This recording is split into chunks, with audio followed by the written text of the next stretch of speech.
Hello mga peeps, Merry Christmas sa inyong lahat. Nandito tayo ngayon sa Casa Annalisa. Dito po yan sa Porto Laia. Madalas kasi mga peeps, kapag may mga ganitong event na may mga na-discover kaming place na pwede nyo rin mapuntahan at nagandahan kami, yan, ipipicture po natin. So ito, nandito nga po tayo sa Casa Annalisa. Ito kami mga peeps magse-celebrate ng Christmas. Kasama po yung staff namin sa MS Moda at saka yung sa Gigante Real Estate. So yan, mamaya ipapakita ko sa inyo yung loob ng Casa Annalisa para mas aware din po kayo kung ano yung itsura nitong pinasyalan po namin, itong pinagdausan namin ng Christmas party para malay nyo, gusto nyo rin itong ipipicture po natin na Casa Annalisa. So sumahan nyo ako without further ado. Eto na po, pakita ko na po sa inyo yung kabuuan nitong Casa Annalisa.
Ito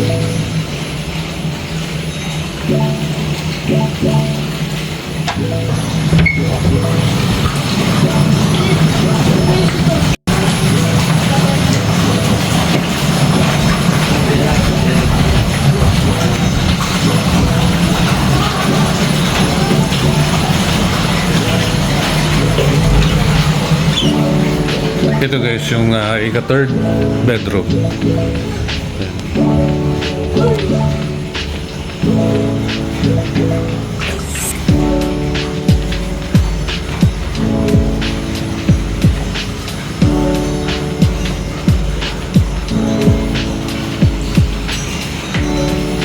Lahat ng mga rooms merong mga closet na pwede niyong gamitin.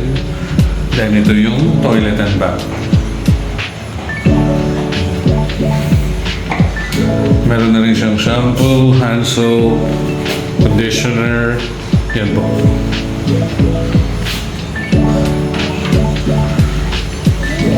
So mga peeps, ilalagay ko na lang sa description below yung details regarding po dito sa Casa Annalisa kung paano po kayo magpabook.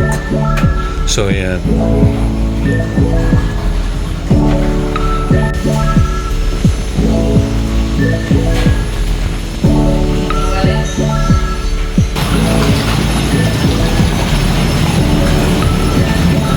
So yan, meron tayong view deck dito. So ang total of 3 bedrooms ang meron dito po sa Casa Annalisa. Yan. Kasi yung taas po nito, yung mga rooms dito, private na po yun, doon sa mismong may-ari.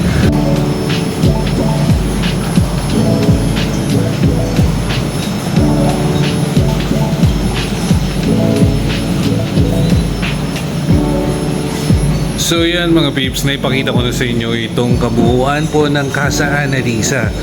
So yan, nandito po tayo sa pinaka view deck ng Casa Annalisa at matatanaw na po natin itong clubhouse po ng Puerto Laia.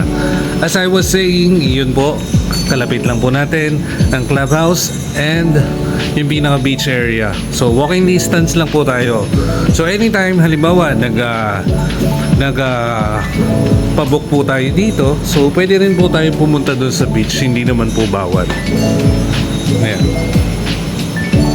At ang maganda dito, hindi ka lang basta nag-swimming, nag-relax dito sa mismong Casa Annalisa. Yan, may enjoy mo rin tong mga views na meron dito po sa paligid ng Casa Annalisa. And later, mamaya kapag hindi na umaambon or umuulan, magpapalipad din po tayo ng drone para makita nyo po yung kabuuang area po ditong Puerto Laia. Same with itong ating Casa Annalisa na pinicture na ngayong araw na to. At ito mga peeps, kapag pupunta po tayo dito sa Casa Annalisa, malapit lang po tayo dito sa clubhouse, main clubhouse po ng Puerto Laia. Ito, papakita ko po sa inyo. So yun lang po yung clubhouse niya. Pero syempre ito po yung street kung saan malapit lang po siya sa corner nitong Mykonos Road. At ito na po siya. So sa kabilang side, ito yung Boracay Road. Ito po. Yan. At kung mapapansin nyo, malapit lang po tayo dun sa beach. Ayan po, konting lakad lang, makikita nyo na yung beach.